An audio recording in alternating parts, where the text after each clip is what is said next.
खुदावंद आपको बरकत दे। आप खुश हैं? अभी हम फिर दोबारा अपने मैसेज की तरफ बढ़ेंगे और पिछले मैसेज में आप सुन रहे थे तौबा के बारे में।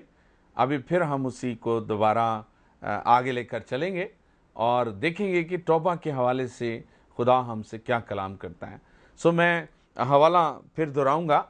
लिखा है मत्ती की इंजील के 18 बाब की 3 आयत में, और यीशु ने उनसे कहा, मैं तुमसे सच कहता हूं कि अगर तुम तौबा न करो और बच्चों की मानंद ना बनो तो आसमान की बादशाही में हरगिज दाखिल ना होगे। याद रखें कि ये जो बच्चे की मानंद कहा गया है, ये खुदा का कोई इसमें मकसद है और यीशु मसीह हमसे ये चाहता है कि हम बच्चे की मानंद, हम बच्चे नहीं बन सकते, हम बच्चे की मानंद यानी बच्चे के अंदर जो बच्चे होने की सिफतें हैं वो हमारे अंदर आनी चाहिए।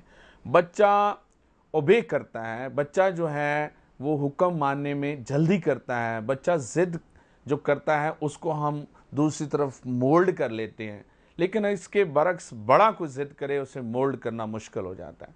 बच्चे और बड़े में फ़र्क है। बच्चा नरम होता है, बड़ा जो शख्स है वो सख्त होता है। बड़ों को जब हम किसी बात के लिए कहते हैं तो वो बड़ी सोच समझ के मानने के लिए तैयार होते हैं, लेकिन अगर हम बच्चे की मानंद अपने आप को बनाएं, खुदा के कलाम को सच्चाई से माने और ऐसी शख्सियत जो अपने आप को छोटा बनाती है वैसे हो जाएं तो हमारे लिए बरकत ही बरकत है। आपको एक बात बताता हूं शुरू की, आदम के बारे में। पहला इंसान जिसका नाम आदम था, आपको हैरानगी होगी कि वो भी खुदा से पैदा हुआ, खुदा ने खुद उसे बनाया। और जब वो बनाया तो हमारी तरह वो छोटा बच्चा नहीं था, जिस तरह माँ की पेट में हम 1-2 महीने के होते हैं, चंद दिनों के होते हैं। तो खुदा ने जब उसे बनाया तो उसे पूरा इंसान बनाया, वो खूब जवान, जितना भी उसका कद था, एक पूरा इंसान।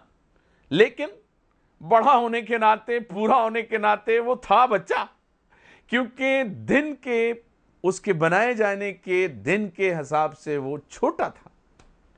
उसकी उम्र इंसान होने के नाते छोटी थी और उसकी जिंदगी एक बच्चे की मानंद उस पूरे अदन के अंदर घूमती और उसकी जिंदगी में कोई किसी तरह की वो बात नहीं थी जो एक बड़े इंसान के अंदर होती है। सबसे बड़ी बात हंसी वाली ये है, आप सब जानते हैं कि आदम जब तख्लीक किया गया, बनाया गया, तो अदन में जब घूमता था तो उसकी जो बदन के ऊपर हमारी तरह कपड़े नहीं थे, नंगा था। आपने कभी ये बात सोची कि वो बड़ा इंसान था लेकिन नंगा था और उसे अपने नंगेपन का एहसास नहीं था? उसकी वजह क्या है? उसकी वजह एक ही है कि वो है तो बड़ा इंसान, लेकिन उसकी जो बनावट, उसकी जो उम्र थी वो एक बच्चे की थी। और बच्चा जो होता है अपने छोटेपन में इन चीज़ों की तरफ तवज्जो नहीं देता। और सबसे बड़ी बात उसके अंदर ये होती है, उसे गुनाह की पहचान नहीं होती। पहली तो बात कि उस वक्त गुनाह था ही नहीं और उसकी ज़ात में गुनाह भी नहीं था और उसकी सोच में गुनाह नहीं था, बल्कि अदन में गुनाह था ही नहीं। गुनाह जैसी पैदावार या तख्लीक खुदा के अमल में नहीं थी। सो हुआ क्या, जिस दिन उसकी ज़िंदगी में गुनाह जैसी उस फितरत को हम देखते हैं, उस दिन उसे अपने नंगेपन का एहसास होता है। गुनाह जब आया तो उससे पता चला, उसको नेकोबद की पहचान हुई, उसे पता चला मैं तो नंगा हूं, और उसने फिर इस नंगेपन को ढांपने की कोशिश की। याद रखिए, इसी तरह छोटा बच्चा जो होता है वो गुनाह से मुबर्रा, गुनाह की पहचान नहीं रखता, और वो अगर नंगा भी खेलता फिरे तो उसे किसी तरह की शर्म नहीं होती। लेकिन मेरे इस बात का मतलब ये नहीं है कि हम नंगे हो जाएं। मेरी इस बात का मतलब ये है कि गुनाह से मुबर्रा हो जाएं, गुनाह की तरफ तवज्जो ना करें। आपको अपने उस बेइज्जती की जिंदगी के नंगेपन का कभी भी अफसोस नहीं होगा। आपको कोई बेइज्जत नहीं करेगा। आपकी जिंदगी में अगर गुनाह चला जाएगा तो आप किसी बात का गुस्सा नहीं करेंगे। आपको एक ऐसे शख्स के बारे में भी बताता हूं जिसका नाम यीशु है। ये दूसरा आदम है। उसकी जिंदगी में गुनाह था ही नहीं, और हम देखते हैं जब वो जमीन पे आया तो उसने किसी तरह का अपनी जिंदगी में शर्म या इस तरह की बात महसूस ही नहीं की, क्योंकि वो गुनाह से मुबर्रा और गुनाह से नावाकिफ था। उसने कहीं भी शो शू नहीं मारी, कहीं भी बड़ा बोल नहीं बोला और अपने बाप के ताबे रहकर जिंदगी गुजारी। वो हमारी तरह दुनियादार नहीं था। उसके ज़िंदगी के तर्ज ज़िंदगी के कहीं भी वाक़यात देखे तो वो एक सादा इंसान बनकर रहा। उसने कहीं भी बड़ापन, बड़े बोल नहीं बोले, इसलिए कि वो गुनाह से मुबर्रा था। जैसे ही हमारी ज़िंदगी से गुनाह हट जाता है और हम गुनाह से मुबर्रा हो जाते हैं, हम बच्चे की तरह अपनी ज़िंदगी गुजारते हैं, तो याद रखें हमें किसी तरह की कोई शर्म नहीं होगी, क्योंकि हम शर्म वाली बात ही नहीं करते और हमारी ज़िंदगी में एक अजीब किस्म की रूल कुदस की कुदरत काम करना शुरू कर देती है। इसलिए यीशु मसीह ने कहा कि हमें बच्चे की मानद बनना है। अमाल की किताब में हम पतरस के बारे में देखते हैं, 3 बाब की 19 आयत में।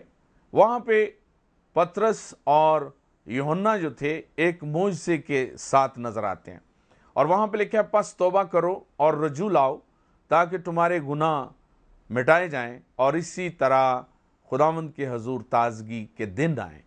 ये बात क्यों लिखी गई है? इसलिए लिखी गई कि उस वक्त एक वाकया हुआ। एक हैकल के दरवाजे के सामने, खूबसूरत दरवाजे का नाम था, उस हैकल के दरवाजे के सामने एक लंगड़े को जैसे ही हैकल की सुबह होती थी तो वो लाकर उसको बैठा देते थे। सुबह के दिन जब दुआ के लिए ये दोनों खुदा के बंदे पतरस और यूहन्ना आ रहे थे तो उन्होंने उस लंगड़े को देखा। तो उसके बारे जब वो देख रहे थे तो उसकी आंखों में उन्होंने देखा कि कुछ पाने की ख्वाहिश है। तो उसने उनसे भीख मांगी, लेकिन उन्होंने कहा कि हमारे पास सोना चांदी तो नहीं है, लेकिन एक चीज़ ज़रूर हमारे पास है, वो हम तुझे देना चाहते हैं। उठ, यीशु के नाम से खड़ा हो जा और चल फिर। और बाइबल में ये लिखा है कि वो कई सालों से लोग उसे हैकल के उस खूबसूरत दरवाजे के सामने बैठा देते थे और शाम को उसे उठा कर ले जाते थे। वो लंगड़ा था, लेकिन खुदा की कुदरत ने मेरे और आपके कलाम के मुताबिक ध्यान देने की वजह गौर से सुने। उस लंगड़े को जब लोगों ने देखा कि वो खुदा के बंदे पतरस और यूहन्ना के वसीले यीशु के नाम से लंगड़ा चलने लगा, तो लोग खौफजदा हुए, खुश भी हुए और उन्होंने उस लंगड़े से पूछा कि तू कैसे हुआ? तो उसने उन्हें कहा कि मुझे पतरस और यूहन्ना ने इस तरह से कहा और मैं अब ठीक हूँ, और वो खूब उछलने कूदने लगा। फिर लोग इनके पास आए तो इन्होंने बताया कि क्या वजह है, क्यों हम इस तरह के हालात से गुजरते हैं, क्यों हमारी ज़िंदगी में मौजे नहीं होते, क्यों हम खुदा से दूर हैं। वही खुदा का बेटा जो ज़मीन पर आया, जिसके हम शागिर्द हैं, तुमने उसे अपने हाथों से सलीब पर चढ़ा दिया, उसे लन तन किया, लेकिन आज वो वक्त आ गया है कि हमें खुदावंद उसे कबूल कर लेना चाहिए।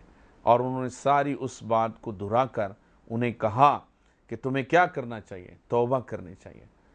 और जब हम तौबा करेंगे तो हमारी ज़िंदगी में ये जो परेशानियां हैं, बीमारियां हैं, गुनाह हैं, घरों से रुपए पैसे की कमी जाती नहीं है। यही वजह है कि गुनाह की वजह से इब्लीस का इख्तियार हमारे ख़ानदान में होता है और हम बरकत नहीं पाते। इसीलिए उसने कहा कि तुम्हें इसी तरह तौबा करनी है और तौबा करने के बाद फिर देखना कि आपकी ज़िंदगी में ताज़गी के दिन आएंगे। और अमाल की किताब में इसी तरह और आगे देखते हैं 3 बाब की 20 आयत में, और लिखा है, और वो उस मसीह को जो तुम्हारे वास्ते मुकर्रर हुआ है, यानी यीशु को भेजे, ताकि हमारी ज़िंदगी में वो वक्त आए कि हम सारे मिलकर आसमान पर जाएं। जब तक हम सब ज़मीन पर तौबा नहीं करेंगे, यीशु को कबूल नहीं करेंगे, बाइबल ये सिखाती और बताती है उसका आना जल्द नहीं है। लेकिन जो ही हमारी ज़मीन पर कलाम की बशारत और उसको माना जाता है, तो फिर यीशु मसीह की आमद सानी भी जल्दी आएगी। जब तक जगह जगह उसका कलाम ना पहुंच जाए, लोग उसे सुन ना लें, कल को कोई ये ना कह सके कि मुझे तो किसी ने बताया नहीं था। इसलिए उसका जल्द आना बहुत ज़रूरी है जब तक हम कलाम को मान नहीं लेते। सो बाइबल मुकद्दस में तौबा के हवाले से यूहन्ना की इंजील में 30 बाब की 14 से लेकर 21 आयत को मैं इसको आपके सामने ज़रा पढ़ना चाहता हूँ। बाइबल मुकद्दस में आप देखें, ज़रा मेरे साथ निकालें यूहन्ना की इंजील उसका 30 बाब और उसकी 14 से 21 आयत है। यहाँ पे लिखा है, और जिस तरह मूसा ने सांप को बियाबान में ऊंचे पर चढ़ाया, उसी तरह ज़रूर है कि इब्ने आदम भी ऊंचे पर चढ़ाया जाए, ताकि जो कोई ईमान लाए उसमें हमेशा की ज़िंदगी पाए। क्योंकि खुदा ने दुनिया से ऐसी मोहब्बत रखी कि उसने अपना इकलौता बेटा बख्श दिया, ताकि जो कोई उस पर ईमान लाए हलाक ना हो बल्कि हमेशा की ज़िंदगी पाए। क्योंकि खुदा ने बेटे को दुनिया में इसलिए नहीं भेजा कि दुनिया पर सज़ा का हुक्म करे, बल्कि इसलिए कि दुनिया उसके वसीले से नजात पाए। हमारा ये जो प्रोग्राम है रूह की नजात, ये ख़ास इसी मकसद के लिए है कि हम नजात पाएँ, और नजात के लिए पहला कदम तौबा है। और तौबा के हवाले से यहाँ पे हम देखते हैं कि जब यीशु मसीह उनमें आया तो 18 आयत में लिखा है, जो उस पर ईमान लाता है उस पर सज़ा का हुक्म नहीं होता। जो यीशु पर ईमान लाता है वो गुनाह से इकरार करता है और वो सज़ा से बरी हो जाता है। लेकिन ये पैगाम उस वक्त भी सुनाया गया, आज भी सुनाया गया। तो आगे क्या लिखा है? लिखा है, जो उस पर ईमान नहीं लाता उस पर सज़ा का हुक्म हो चुका। जो तौबा नहीं करते वो सज़ा में है, वो लानत में है, उनकी कोई चीज़ भी बाबरकत नहीं है।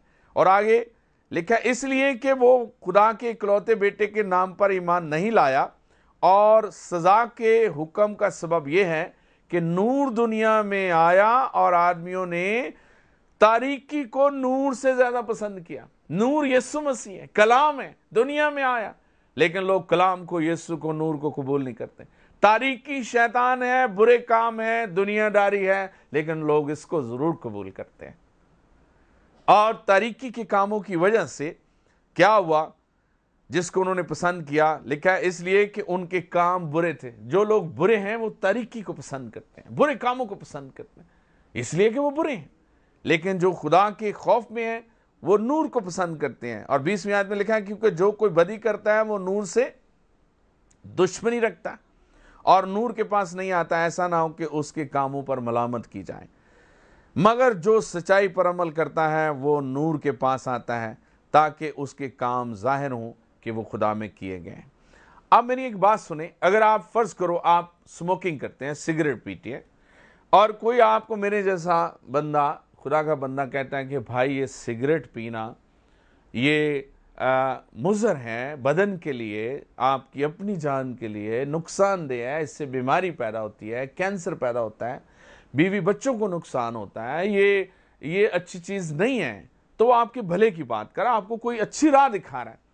तो सिगरेट पीने से जो आपको मना कर रहा है वो आपको अच्छी खुशखबरी की बात ये बता रहा है कि अगर आप तो इसको छोड़ दे तो तेरी सेहत अच्छी हो जाएगी, पैसे बचेंगे, फैमिली में सेहत आएगी। और दूसरी बात ये गुनाह की अलामत है। नशा करना खुदा को पसंद नहीं है।